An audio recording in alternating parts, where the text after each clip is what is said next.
Ladies and gentlemen, brothers and sisters, please welcome Deepak, Bhargava, and Colin Whitehead.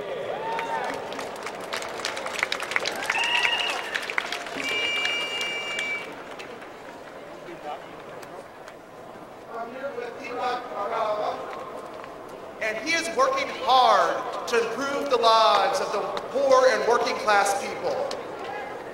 As the Executive Director for the Center for Community Change, he is leading the work to create new generations of community organizers. And I am very privileged to be here with Colin Whitehead. Colin is student body president of Gallaudet University. Gallaudet is the world's only university in which all programs and services are specifically designed to accommodate deaf and hard of hearing students. Colin has a unique and especially important perspective on why we are here today. As Deepak mentioned, I am deaf. I come from a deaf family. I was raised in a very deaf community. And I go to Gallaudet University, which does not view deafness as a disability, but rather a culture. I've never considered myself a deaf person, and I consider myself deaf, but not disabled. And I will not rest until all disabled people can feel like I do, because they too are not disabled. With one nation working together, leading the way, we too together can accomplish that. Commitment to education means making colleges affordable without having lots of debt.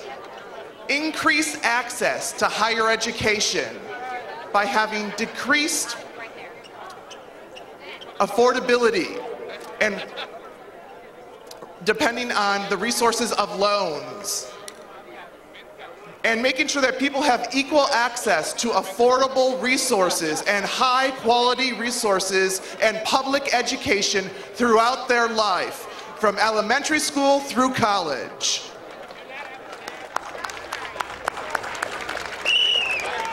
Brothers and sisters, my organization, the Center for Community Change, was founded in the memory of Robert Kennedy to support community organizing in low-income communities and to push for economic and social justice.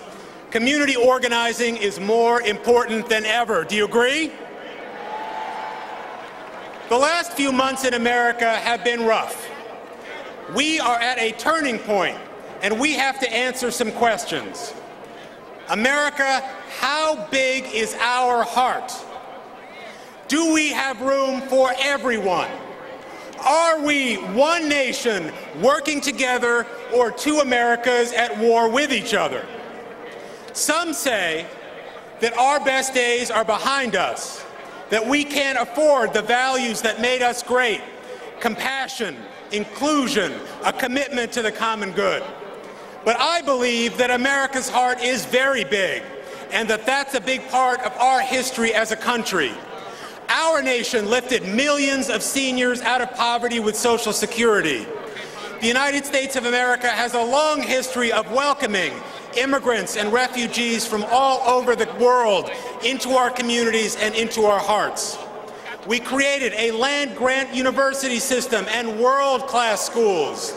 My friends, our nation once created millions of jobs to lift a nation out of the Great Depression through bold government action, and we can do it again. America's heart is big enough to ensure that every student has an affordable college education, that immigrant students can pursue their dreams through the DREAM Act, and they never have to worry about their parents getting deported because we have passed comprehensive immigration reform. We can ensure that no child is denied a quality public education by virtue of their neighborhood or the color of their skin.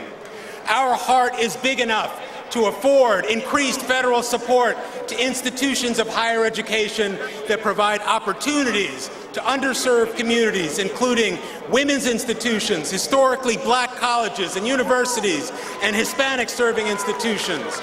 We say here today that America has a big, generous heart. America's heart is big enough to say that in all our communities, everyone is our brother and our sister. Standing together, united as one nation, we say, this is America. We will not be divided and turned against one another. Our hearts are big enough for everyone. Thank you very much.